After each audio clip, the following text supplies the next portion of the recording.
Resuming the adjourned debate on the motion for an address in reply to the speech from the throne, I recognize the Leader of the Opposition. Hey, hey, hey,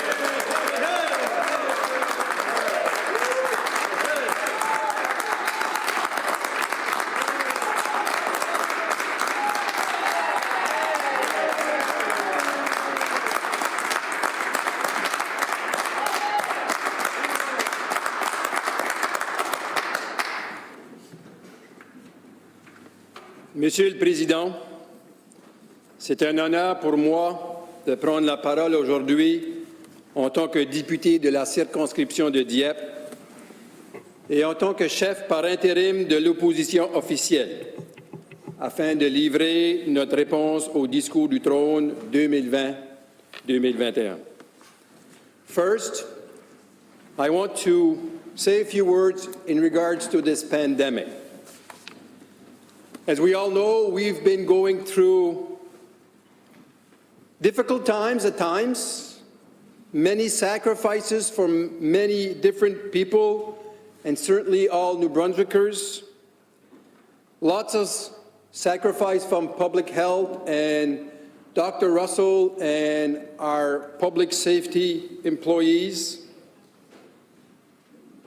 Certainly, Mr. Speaker, all of the ones that are working on our front lines and trying to take care of our most vulnerable in this situation of a pandemic. But I think it's important that we remind ourselves as we're starting to go through this second wave that we need to keep listening to public health.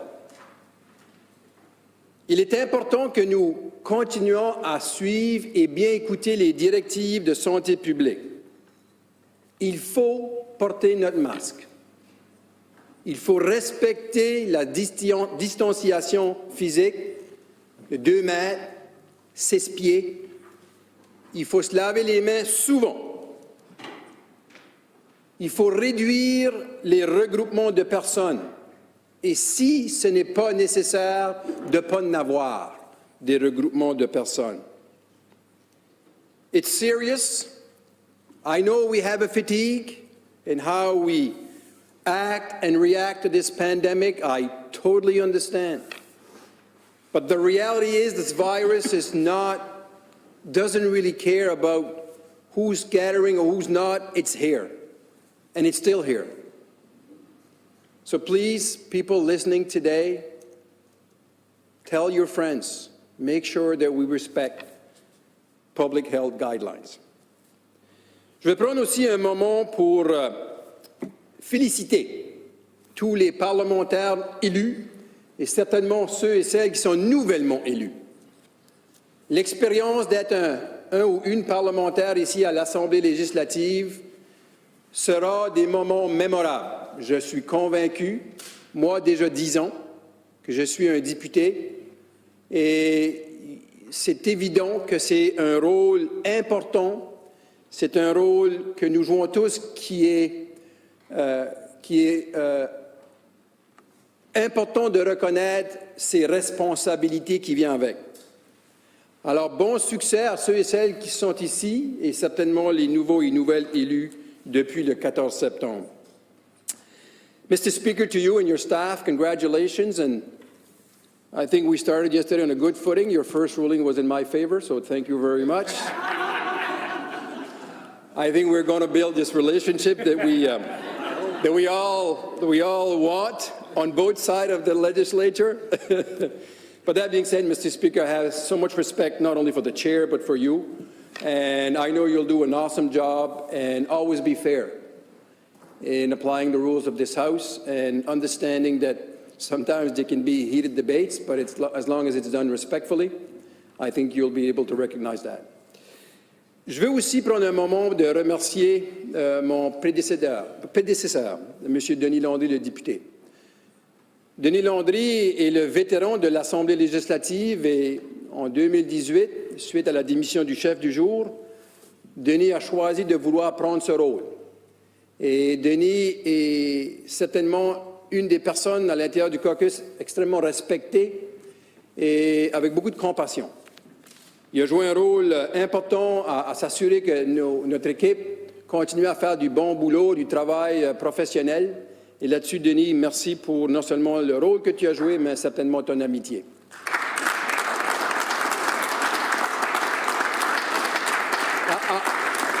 I also want to thank Kevin Vickers. You know, Kevin Vickers has had an awesome professional life, many different accomplishments. And when Kevin Vickers decided to become the leader of the Liberal Party, he knew fully well that becoming a leader of any party, in this case the Liberal Party, it's a big task. And Kevin Vickers never saw, like any one of us, that there was going to be a pandemic, and certainly didn't help in his efforts and his goals on wanting to build up some of the issues and understand some of the issues that New Brunswick face and keeps facing, Mr. Speaker. Donc, à M. Vickers, merci pour ton leadership, merci pour ton professionnalisme et merci surtout d'avoir voulu jouer un rôle à titre de chef du Parti libéral du Nouveau-Brunswick et d'avoir mené une campagne électorale respectable et mémorable. Bravo à toi et bon succès dans le futur.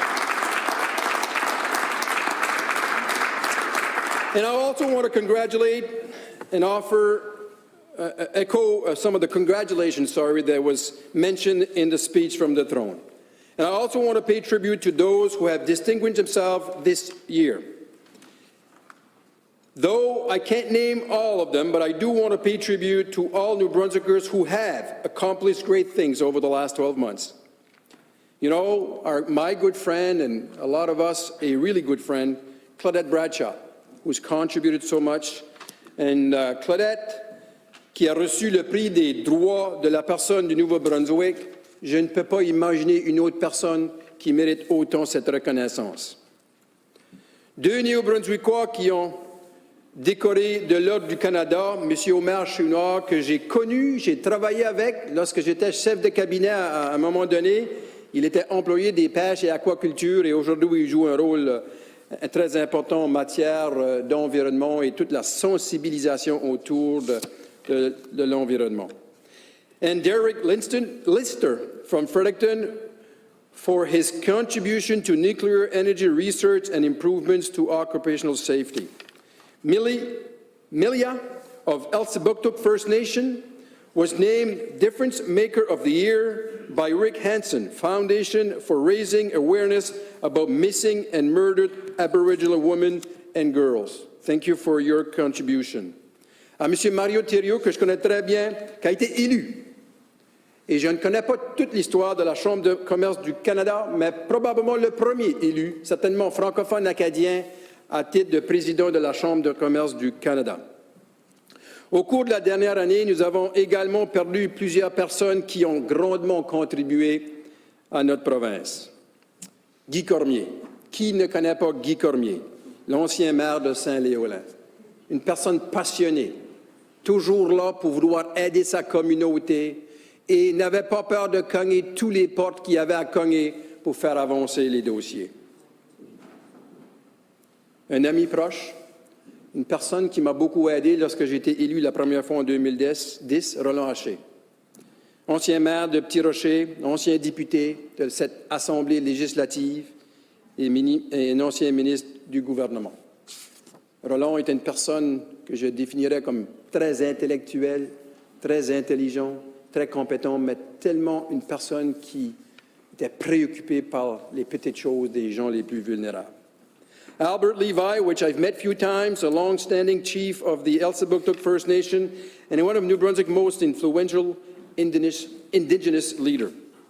Richard Murray, Vaughan of St. John, writer, an artist in residence at University of New Brunswick. And Brenda Robinson. We've spoke about her many different times, but what a trailblazer she was. And the first woman to be elected in this legislature, and the first woman to become a cabinet minister.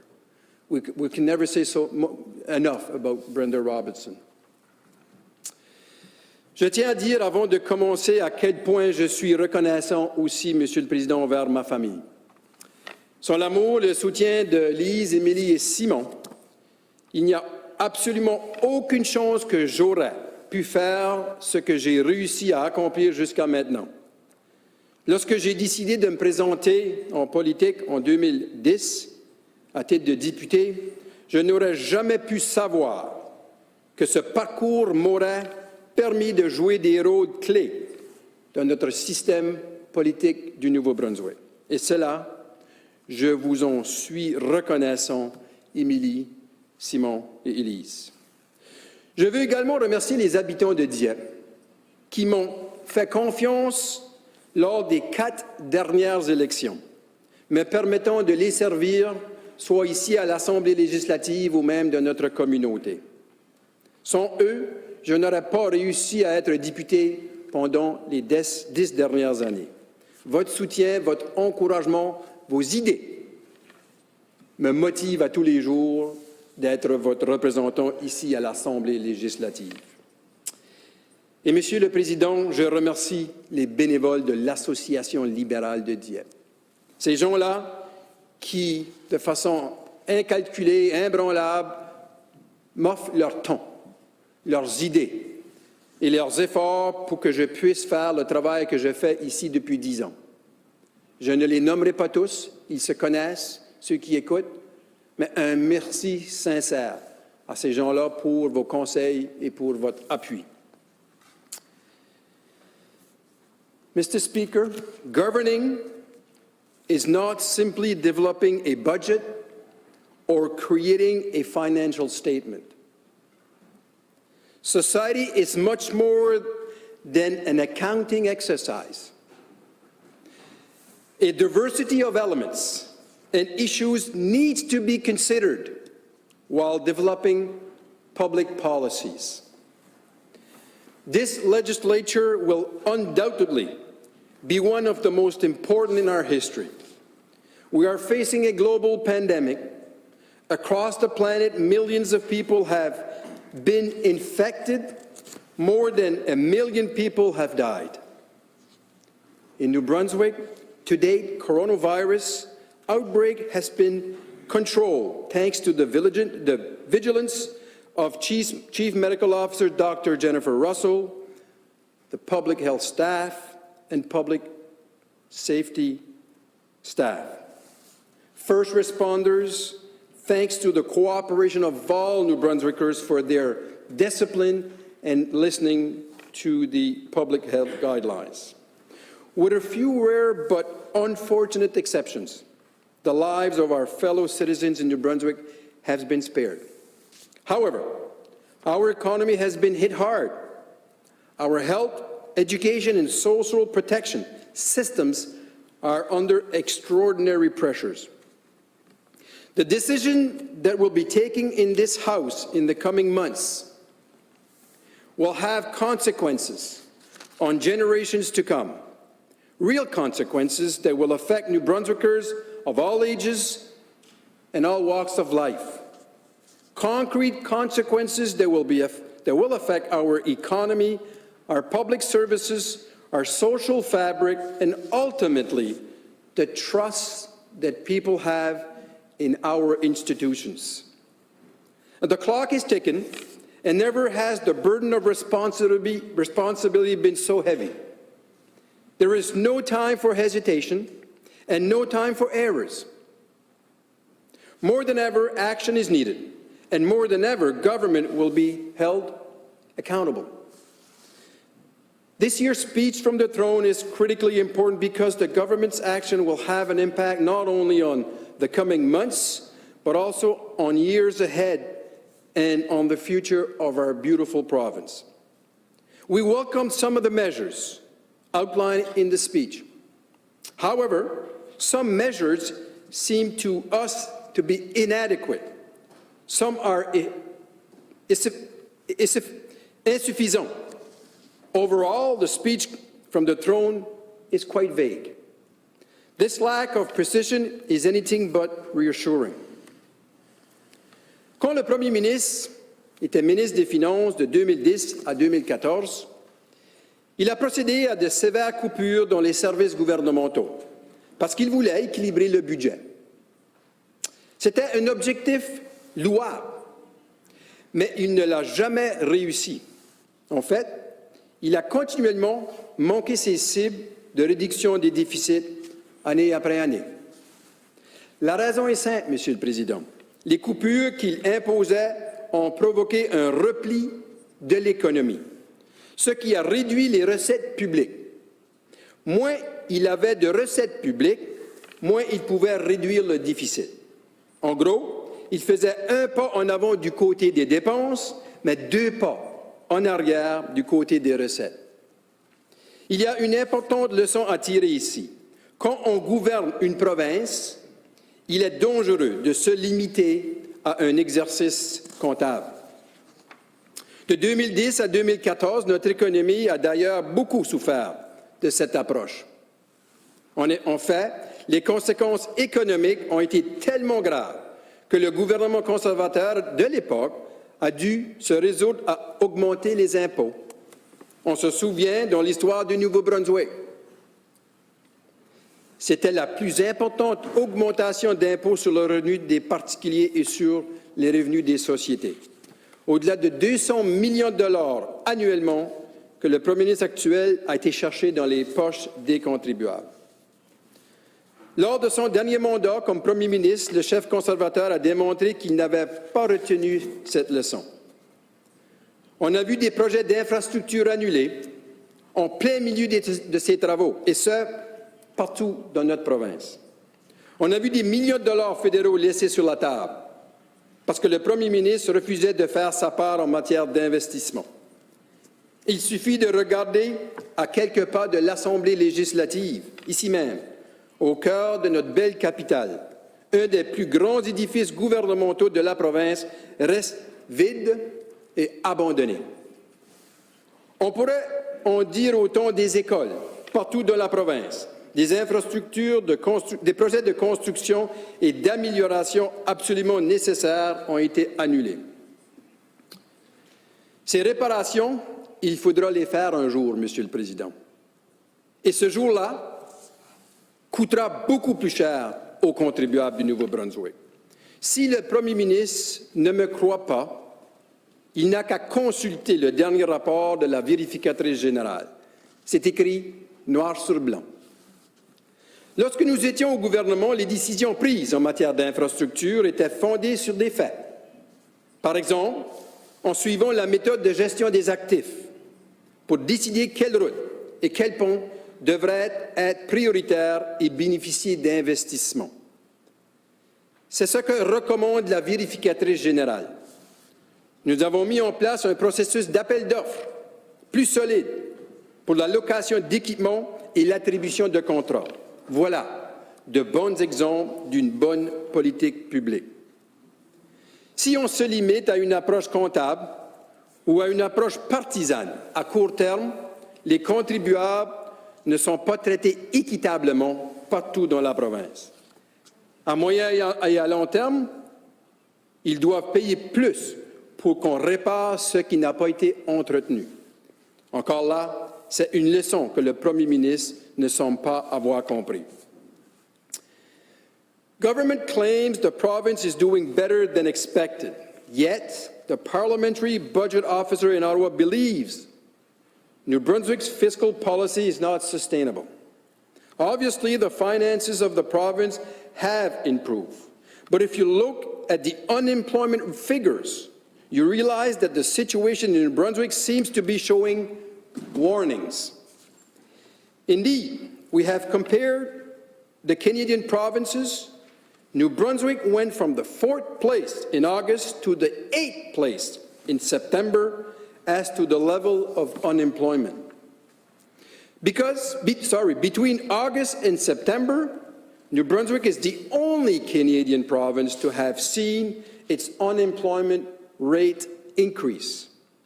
Could that be because New Brunswick is ranked last in the country in its financial response during this pandemic? Other provinces are helping their businesses. They're not leaving federal dollars on the table like New Brunswick is currently doing. The current government takes a short-term accounting approach and seems to be betting that businesses will overcome this crisis on their own. The Navigator system, Premier, is not sufficient. It's not sufficient. Let's be realistic. At this rate, several of them will go out of business or have already gone out of business.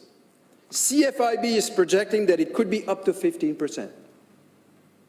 When the time comes to revive the provincial economy, where will these businesses be? And if they are no longer here, how will government go about to jumpstart the economy? The Premier and this government needs to quickly realize that it's easier to support an existing business than supporting a starting business. We'll need to have the appropriate levels of revenue to operate our hospitals, our schools, and for road maintenance after this pandemic. That highly depends on a strong economy and profitable businesses. Government must step up before it's too late. In the short term, some may feel that the Premier's accounting approach is working. In the medium and long term, we will realize that it's irresponsible and risky. Businesses need financial support to bridge over this post-pandemic.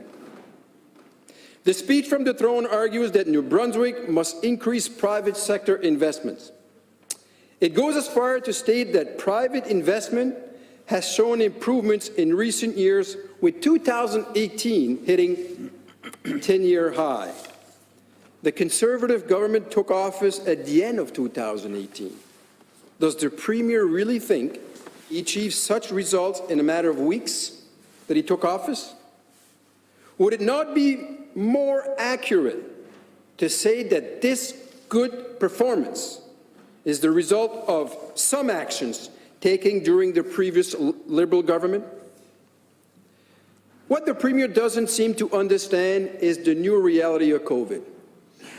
Since COVID in New Brunswick, some business sectors are facing a completely different economic reality. The problem now is that New Brunswick's private sector is struggling to survive the consequences of this pandemic. And the Premier is sitting on his hands, refusing to step up to the plate and help as other Canadian premiers has done and keeps doing. The speech from the throne talks about adding nearly $3 billion to the New Brunswick economy by closing the gap between New Brunswick and the rest of the Atlantic region. It talks about diversifying and growing exports.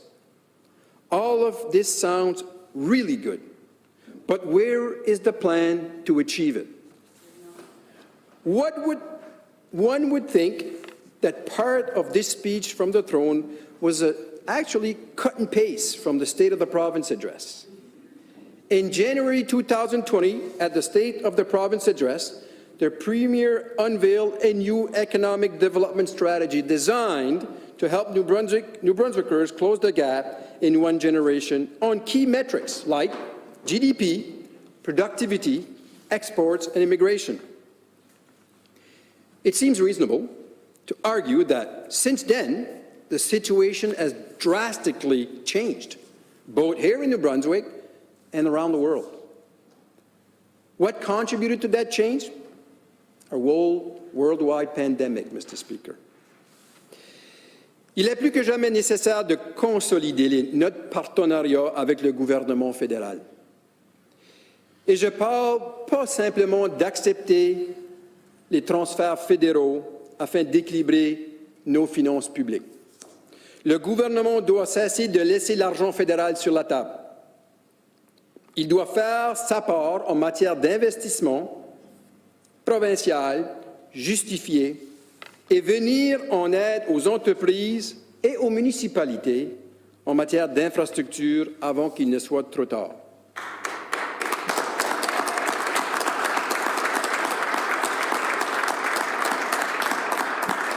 Le soutien financier qu'Ottawa offre, mais que le Premier ministre refuse, ce n'est pas simplement de l'argent du fédéral. C'est aussi l'argent des Néo-Brunswickoises et néo-brunswickois. Nous sommes autant Canadiens et Canadiennes que tous les autres Canadiens et Canadiennes du pays. Nous devons aussi, Monsieur le Président, bénéficier de ces investissements.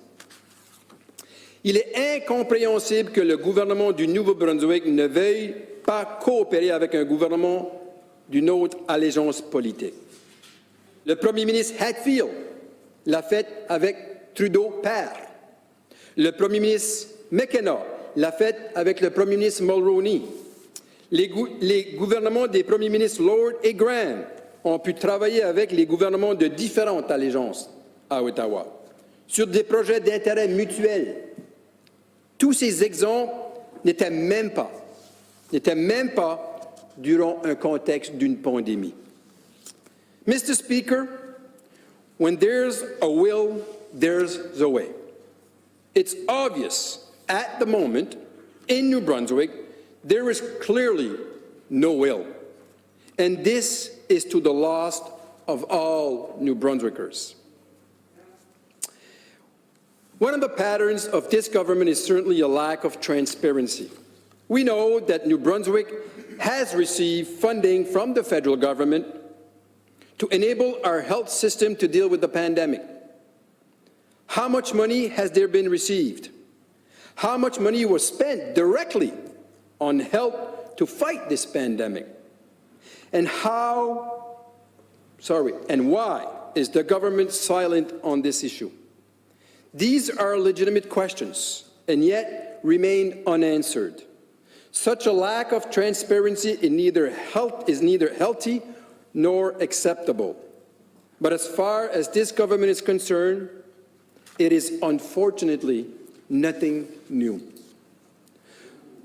On s'en souvient, alors que le COVID commençait à faire ses rages à travers le monde et que l'Organisation internationale de la santé décrétait l'état d'urgence de santé publique de portée internationale, le Premier ministre annonçait la fermeture des salles d'urgence de nuit dans 6 hôpitaux de la province.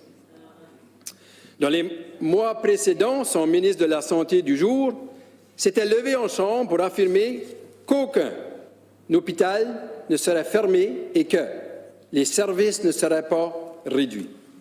Mais le Premier ministre avait un plan et il a tout fait pour le mettre en œuvre. In recent weeks, the new Minister of Health has stated that she will be launching public consultation on health. And now, listening to the speech from the throne, we learn that the government already has a plan. It's getting clearer every day, and New Brunswickers shouldn't be fooled. The health plan already exists. It already exists, Mr. Speaker. The Premier keeps this plan secretly from all of you and all of us. Even during the last campaign, we never heard about it. Part 1 was unveiled last February. Health authority CEOs said many different times that it was only phase 1 and that more phases were on the way. The consultation is fake. The Premier's mind is already made up. Your opinions, your ideas don't matter. Can this government be trusted? The government recognizes that we face significant health challenges, including staff shortage, lack of access to primary care, lack of access to specialized surgeries, and excessive wait times. What concrete measures has this government proposed, Mr. Speaker? The good news is, and I quote this year's speech, the establishment of nurse practitioner clinics that will open in coming year in Moncton, St. John, and Fredericton, giving 16,000 more residents access to primary care. The 2019 speech from the throne announced, and I quote, government also plans to open nurses practitioner clinics in Moncton, St. John, and Fredericton. This will enable more residents to have access to primary care. The 2018 speech from the throne announced, and I quote, the creation of community clinics. That's exactly the same promise over and over and over again, and never got implemented. Should we expect the same results? Or does the Premier intend to make the same announcement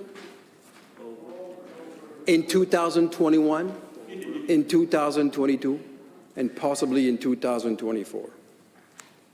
Il nous annonce une autre bonne nouvelle dans le discours du trône de cette semaine. Je cite, « Les risques que présente le vapotage pour la santé, surtout chez les jeunes, soulèvent de plus en plus de préoccupations. Le gouvernement travaillera avec des spécialistes et des défenseurs de la santé pour élaborer une stratégie de lutte contre le vapotage chez les jeunes au Nouveau-Brunswick. » La même phrase se retrouve dans le discours du trône de 2019, mot pour mot. Government announces that wait times for hip and knee replacement will be reduced by 50% in this week's throne speech. In 2018's election platform, the Conservatives promised the same thing. Quelle farce, Monsieur le Président, quelle farce que ce gouvernement continue de recycler ses promesses électorales, élection après élection, discours du trône après discours du trône. Peut-être que cette stratégie fait partie de leur initiative en matière d'environnement, le recyclage. Un rapport récemment publié par le syndicat des infirmières et infirmiers du Nouveau-Brunswick a sonné l'alarme sur l'état du système des soins de longue durée de notre province. À cause du manque chronique de personnel et de l'absence de contrôle gouvernemental, des résidents d'établissements de soins de longue durée se sont retrouvés sans bain, sans accès aux toilettes et les incidents de violence ont augmenté. Pourtant, le Premier ministre est réticent à même envisager des normes nationales sur les soins de longue durée. Le rapport a également mis en évidence plusieurs questions très préoccupantes liées à la détérioration des soins dans les établissements de longue durée dans notre province. Enfin, ils ont fait une série de recommandations pour résoudre certains des principaux problèmes et appeler à un débat public. Le syndicat des infirmières et infirmiers a demandé qu'une commission indépendante mène une enquête en vertu de la loi sur les enquêtes et engage les fonds nécessaires pour faire face à ces graves problèmes. Nous sommes d'accord. Nous sommes d'accord. Et nous soutenons la création d'une commission. Mais le temps presse et le gouvernement doit agir maintenant pour présenter un plan d'action qui répondra aux besoins immédiats, en plus de l'élaboration d'un plan à long terme. Cette situation ne peut plus être ignorée. Le gouvernement annonce un plan global de 5 ans sur la santé mentale. On applaudit. Pourtant, il vient de réduire en pleine pandémie le financement d'un programme de soutien à la santé mentale dans les écoles de toute la province. En grande partie basé sur le bénévolat, le programme Le Maillon recevait une petite subvention annuelle de 40 000 $ du gouvernement pour servir 14 régions de la province, en apportant un soutien crucial aux élèves qui traversent des moments difficiles et en les guidant vers des ressources de santé mentale appropriées en fonction de leurs défis et besoins. Ce programme a été créé à grand saut il y a une vingtaine d'années, Monsieur le Président, suite au suicide de 3 adolescents. Depuis 20 ans, il sauve des vies. Son succès est tellement intéressant que d'autres provinces canadiennes se sont inspirées. This is the true color of this government, to be quite frank. In the eyes of the Premier and this government, it seems that the lives of our children in distress are not worth $40,000. When the accounting approach becomes an ideology, it's dangerous. It's dangerous. Unfortunately, the Premier has just proved it at the expense of New Brunswick families, Mr. Speaker. We hope that the 5-year mental health plan will include expansion of the mental health court across the province, and that timeline will be of its implementation will be also part of the plan. Reinstated by the previous Liberal government, this program is widely praised by mental health stakeholders for its emphasis on community-based treatment rather than sanctions. It provides an alternative to offenders with mental health disorders. It's an example of best practice in this area. Expanding this program all over New Brunswick would strengthen New Brunswick's justice system. I would also like to remind government that a year ago, the House voted unanimously in favor of a motion urging government to create the position of a mental health advocate with the status of a legislative officer as an impartial and independent voice for persons with mental health issues and caregivers of family members acting on their behalf. Persons with mental illness and other health issues are amongst the most vulnerable population of society, especially during these challenging times. We hope government will proceed quickly in order to ensure that the rights of these individuals with mental health issues are not only advocated, but protected. Certains de nos concitoyens et concitoyennes ont subi, dans le dernier mois, des augmentations de loyers jusqu'à 60%. Il y a des Néo-Brunswickois et Néo-Brunswickoises qui font faillite, qui perdent leur emploi, qui perdent leur logement, et le gouvernement actuel reste les bras croisés. Government says it will build affordable housing through the National Housing Strategy. As part of this strategy, the previous Liberal government signed in 2018 $300 million to be invested over 10 years for affordable housing. The Conservative government has left and continues to leave that money on the table for the past 2 years. The City of Moncton has just committed to invest $6 million in affordable housing and is asking the government to be part of that. The government's promises are no longer good enough.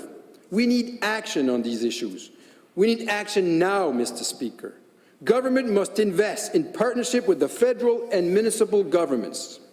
Several additional steps can be and must be taken. We need to reduce property tax for apartment owners who designate, Mr. Speaker, designate a percentage of units to affordable housing. We need to review social assistance criteria such as economic unit and household income.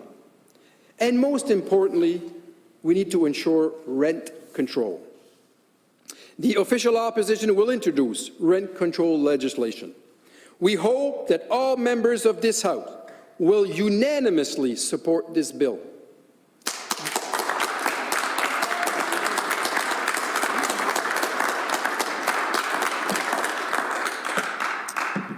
This is not about party politics.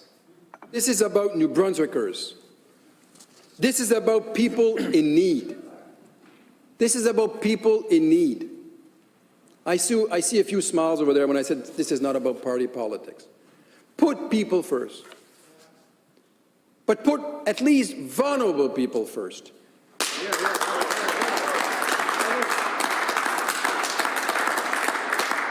You know, people who have not been as lucky as us, and we know some of them, too many of them. Because yes, sometimes it's just a matter of luck or bad luck. If the COVID-19 pandemic did not teach us that, it did not teach us anything. Go and ask teachers that they see kids on a daily basis who have not been so lucky. They will tell you just that. Government's job is for common good, Mr. Speaker. And that starts with the unlucky ones, Mr. Speaker. Sur le plan de l'éducation, La rentrée scolaire a soulevé plusieurs inquiétudes au sein des familles du Nouveau-Brunswick et au sein des étudiants et étudiantes. Au niveau secondaire, l'organisation de l'enseignement soulève de graves inquiétudes et préoccupations. Les élèves ne sont en classe qu'un jour sur deux. Nous voudrions savoir si le ministère et le ministre est aujourd'hui en mesure d'évaluer les effets de cette décision sur les élèves, les enseignants et enseignantes et sur les familles. Plusieurs députés de cette Chambre ont été contactés par des parents qui trouvent, à juste titre, que ce mode de fonctionnement pose problème, notamment à cause des risques pour la santé mentale et plus particulièrement des risques de décrochage. Le ministère sera-t-il prêt à envisager des modifications? Il est fort probable que la pandémie va servir encore pendant plusieurs mois. La pression subie à cause de ce mode de fonctionnement ne sera sans doute pas soutenable à long terme, Monsieur le Président. We would like to congratulate the government for agreeing to extend Ottawa's proposed partnership to continue support on affordable child care for another 12 months.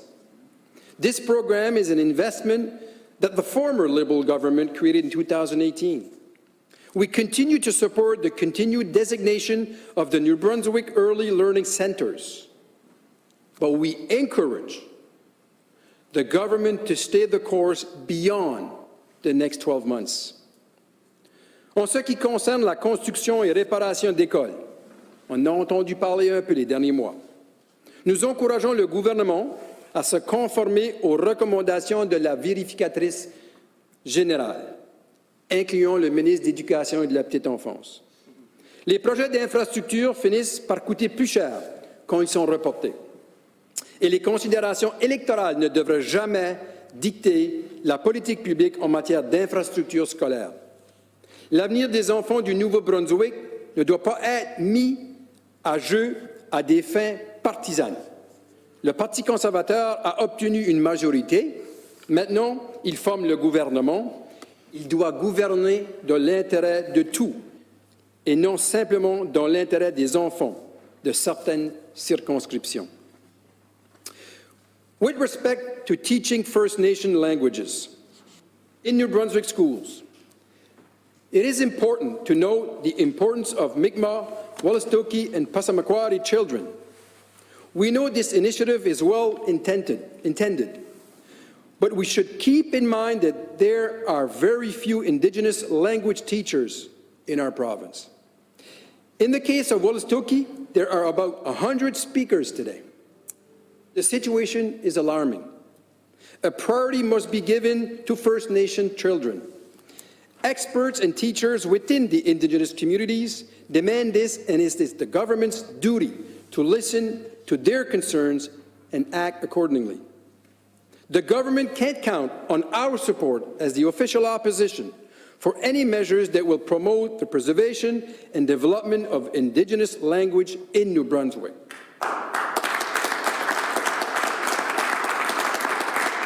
But on the condition that the measures are taken following the recommendation from First Nations. Au cours de cette session, nous débattrons d'un projet de loi du gouvernement sur l'établissement d'un système de tarification de carbone. Et en ce qui concerne les grands émetteurs industriels du Nouveau-Brunswick, nous aurons de nombreuses questions sur les détails du projet de loi, sur la façon dont ce système de tarification diffère du filet de sécurité fédéral, sur les répercussions sur les grandes industries et sur la façon dont il fera progresser le programme de lutte contre les changements climatiques ici au Nouveau-Brunswick. Le discours du trône rappelle que le Nouveau-Brunswick a réduit ses émissions de dioxyde de carbone de 28% depuis 2005 et qu'il est en voie d'atteindre sa part de la cible nationale d'une réduction de 30% d'ici 2030 par rapport au niveau de 2005. Le gouvernement se contente donc de réduire de 2% d'ici 2030. Monsieur le Président, une grande part de la réduction jusqu'à présent a été enregistrée est due au fait que plusieurs grandes entreprises du Nouveau-Brunswick ont cessé leur activité. Nous pensons que le gouvernement peut et doit faire mieux. Through Climate Change Fund, the province receives significant tax revenues, including more than $120 million for the 2020-2021 fiscal year, of which $83 million in general revenues. Unlike the federal government, the province of New Brunswick has decided not to reimburse consumers for money received under the federal carbon pricing plan. While some tax revenues are being used to offset increases in excess taxes on gasoline and natural gas, additional tax revenues could be used to fund climate change measures such as energy efficiency initiatives. We know that energy efficiency programs will help businesses and consumers reduce their energy consumption cost, support local suppliers, and yes, create important jobs. We also know that energy efficiency programs will help combat effects of climate change. That's why we believe that additional revenues from the carbon pricing beyond that used to offset fuel prices should be directed to the creation of a comprehensive energy efficiency retrofit program for businesses and residential buildings owners, and that any surplus should be directed to other climate change initiatives. That fund should also be used as investments in a green economy, renewable energies, new technologies to fight gas emission, incentives for the procurement of electric vehicles. Action is needed now, Mr. Speaker. As far as local governance is concerned, we will be curious and pay attention to this initiative. The process for arriving at a decision will have to be rigorous and transparent. We hope the government will consult with municipalities, rural regions throughout New Brunswick before making a decision. Le discours du trône mentionne déjà une solution régionale adoptée à Saint-Jean. Le premier ministre a évoqué en mêlée de presse la carte municipale et les commissions de services régionaux. Plusieurs représentants municipaux ont déjà fait part de leurs inquiétudes et nous partageons ces inquiétudes. Ce qui est bon pour la grande région de Saint-Jean n'est pas forcément bon pour toutes les régions de la province, notamment les régions rurales. Monsieur le Président, nous déplorons le fait que le discours du trône ne fait même aucune mention des arts et de la culture. Tout au long du confinement imposé par le COVID-19, les artistes du Nouveau-Brunswick ont contribué à créer, ou continué à créer, souvent dans des conditions extrêmement difficiles. Et se sont produits via des plateformes numériques afin de briser notre solitude et de maintenir le lien social. Depuis le début de cette crise, ils font la preuve que la culture est un élément fondamental de notre société.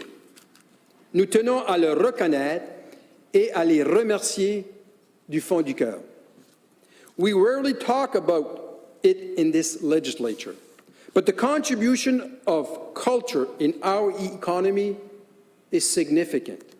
In 2017, the direct contribution of cultural industries to New Brunswick GDP was over $500 million.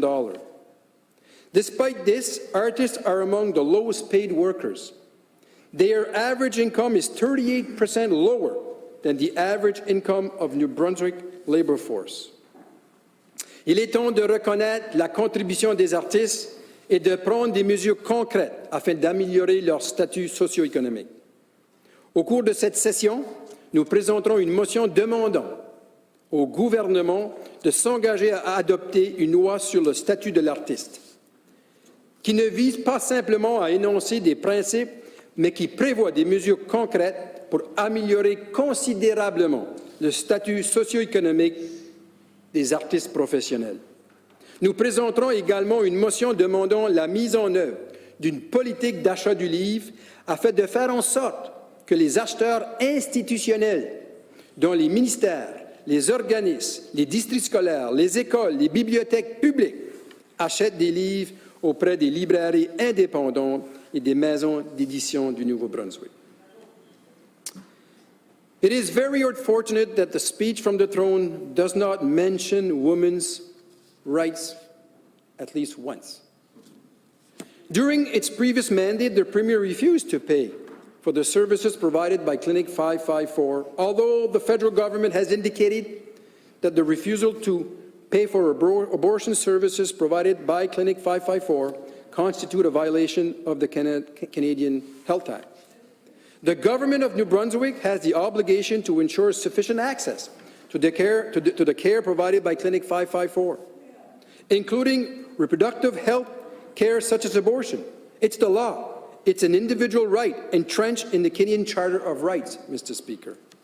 I would also like to point out that Clinic 554 provides vulnerable health care to a large group of patients, including care for marginalized people struggling with addictions, the LGBTQ+ community, people with HIV, and those with mental health needs. These patients now have to drive to Moncton to get access to these services. We strongly believe government should repeal Schedule 2A.1 of the Regulation 8420 of the Medical Service Payment Act that prevents the payment of abortion outside of a hospital setting and funding the services provided by Clinic 554. Nous avons été estomaqués de constater que le discours du trône ne consacre que 2 lignes à la révision de la loi sur les langues officielles. 2 lignes, Monsieur le Président.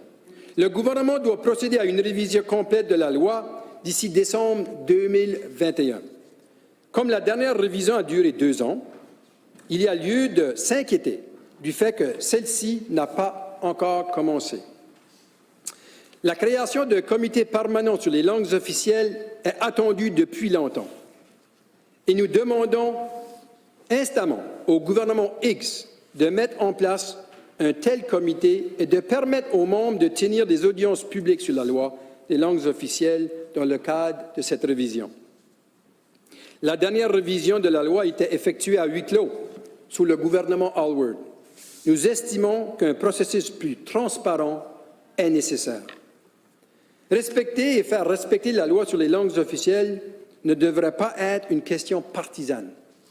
C'est pourquoi nous recommandons qu'aucun parti politique ne dispose d'une majorité des membres sur ce comité afin de garantir qu'aucun gouvernement, maintenant ou à l'avenir, ne puisse prendre des décisions unilatérales sur les langues officielles.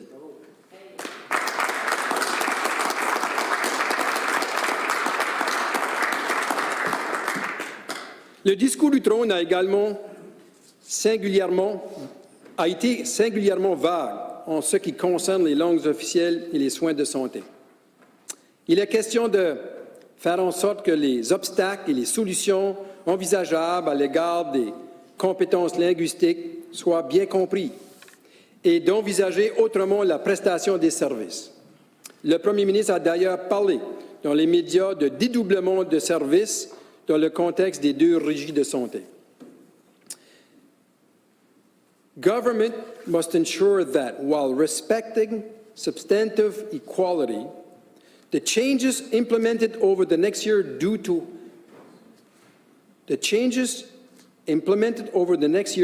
not have the effect of limiting the fair and equitable distribution of public resources, particularly with respect to the Vitalité and Horizon Health authorities. It will be necessary to ensure that the government's decisions do not undermine the cultural, educational, and social equality of the 2 official languages communities. The day before the speech from the throne, the Premier declared in a newspaper, "It doesn't matter to me if it's Vitalité or Horizon." Well, according to the Canadian Constitution and to the laws of this province, Mr. Premier, it does. Il est important de rappeler que l'article 16.1 sous-section 1 de la Charte canadienne des droits et libertés est clair. La communauté linguistique française et la communauté linguistique anglaise du Nouveau-Brunswick ont un statut et des droits et privilèges égaux, notamment le droit des institutions d'enseignement distinctes et aux institutions culturelles distinctes nécessaires à la protection et à la promotion. La Charte précise que la législature et le gouvernement du Nouveau-Brunswick doivent protéger et promouvoir ce statut, ses droits et ses privilèges. Par ailleurs, la loi reconnaissant l'égalité des deux communautés linguistiques officielles au Nouveau-Brunswick, le gouvernement du Nouveau-Brunswick, dans les mesures législatives qu'il propose, dont la répartition qu'il fait des ressources publiques et de ses politiques et programmes encourage par des mesures positives le développement culturel, économique, éducationnel et social des communautés linguistiques officielles. Nous tenons à rappeler que tout premier ministre doit gouverner en respectant la Constitution canadienne et les lois du Nouveau-Brunswick. Lors de son précédent mandat, le premier ministre et l'ancien ministre de la Santé ont mis un certain temps pour reconnaître cette situation, notamment en ce qui concerne la décision McEvoy et l'embauche de paramédicaux unilingues. Les tribunaux ont tranché. Le gouvernement a dû revoir sa position. Il est important que le premier ministre en titre des leçons et qu'il s'en souvienne au moment de l'élaboration des politiques publiques. Je veux vous assurer, Monsieur le Président, que l'opposition officielle sera vigilante sur ce point. Following the tragic death this summer of Chantal Moore and Rodney Levi, Indigenous leaders called for an inquiry into systemic racism. New Brunswickers mobilized and expressed their outrage at these strategies during public gatherings. We tabled a notice of motion in the House in June calling for an inquiry led by First Nations representatives and conducted under Section 2 of the Inquiries Act. The Conservative minister of the time was in favor of such inquiry. The Premier said the solutions are already there, that they are already sleeping in dozens and dozens of reports crammed on shelves. What matters here, Mr. Speaker, is not what the Premier person's personal opinion. What matters are the demands of First Nation leaders. What's important is to shed light on injustice that have gone far too long and must stop. It is inconceivable that the speech from the throne should ignore this tragedy. It is unacceptable that the Premier refused to hear legitimate demands of First Nations. When such a large part of our population is calling for an inquiry into an issue as important as systemic racism, a Premier has the duty to listen. Le discours du trône, et je termine, de cette année doit être lu à la lumière des engagements électoraux du Parti conservateur. Le Premier ministre vient d'obtenir une majorité à l'Assemblée législative. Il est important de rappeler que le Premier ministre a déclenché des élections de manière inattendue et en plein milieu d'une pandémie. La campagne électorale a été plus courte qu'à l'habitude. Le Parti conservateur a choisi de dévoiler une plateforme électorale sans substance, et ceci à la toute dernière semaine de la campagne. Il n'y a eu aucun véritable débat d'idées durant cette campagne. Le gouvernement conservateur doit sa réélection à la perception d'avoir bien géré la pandémie que nous faisons face. Or, le crédit doit, je pense, être donné à la médecin hygiéniste en chef et toute son équipe, et l'équipe de sécurité publique, et aux premiers répondants et à l'ensemble de la population qui a accepté de coopérer et qui, pour l'essentiel, s'est conduit de manière exemplaire. Le Premier ministre a fait campagne sur un message d'offrir une stabilité. Le Premier ministre n'a pas reçu un mandat de créer une turbulence dans un contexte d'une pandémie. Le Premier ministre est en politique depuis maintenant 10 ans. Il entame son 3e mandat au sein d'un gouvernement. Que ce soit comme ministre des Finances ou Premier ministre minoritaire, il a toujours gouverné de manière verticale, c'est-à-dire du haut vers le bas. en cherchant à imposer ses idées et ses décisions, sans tenir compte de l'avis des experts, des besoins de la population. Ce discours du trône en donne malheureusement, une fois de plus, la preuve. En démocratie, la majorité, ce n'est pas un mandat d'arrogance. Et gouverner, c'est plus simplement que gérer un budget. Protéger la vie des Néo-Brunswickois et Néo-Brunswickoises, assurer l'avenir de notre province sur le plan économique et social ne se résume pas à un exercice comptable et ne peut pas être dicté par l'idéologie. On ne peut pas, d'un simple trait de plume, détruire ce que des générations avant nous ont mis des années à construire. Le Premier ministre n'est pas le Premier ministre à lui tout seul, ou n'est pas le propriétaire de notre province. S'il voulait procéder à des désengagements de l'État et réduire les services dans tous les secteurs d'activité, s'il voulait procéder à la réduction de services qu'il mentionne et à la destruction progressive du filet de protection sociale, il fallait qu'il le dise clairement durant la campagne électorale. Et il fallait qu'il donne à la population le choix d'accepter ou de refuser. Ceci, il ne l'a pas fait. Monsieur le Président, il n'a pas ce mandat. L'opposition officielle fera son travail avec rigueur et sérieux pour assurer une transparence et imputabilité des décisions et des actions du gouvernement. Nous serons constructifs dans nos interventions, mais nous opposerons avec fermeté à toute politique qui ne sera pas bénéfique à la population du Nouveau-Brunswick. Nous avons aujourd'hui l'obligation morale de nous opposer à ce discours du trône, parce qu'une société, ce n'est pas simplement une colonne de chiffres. Parce que dans le contexte de la pandémie actuelle, le Nouveau-Brunswick fait face à des défis sans précédent. Parce que notre avenir et celui des générations futures sont en jeu. New Brunswickers are full-fledged Canadians, just like all Canadians across the country. We are entitled to the same treatment when it comes to federal investments. The Premier must play his part. He cannot just let the house burn down, wait for the federal government to come to the rescue. The federal money that the Premier is leaving on the table is money that's owned by New Brunswickers.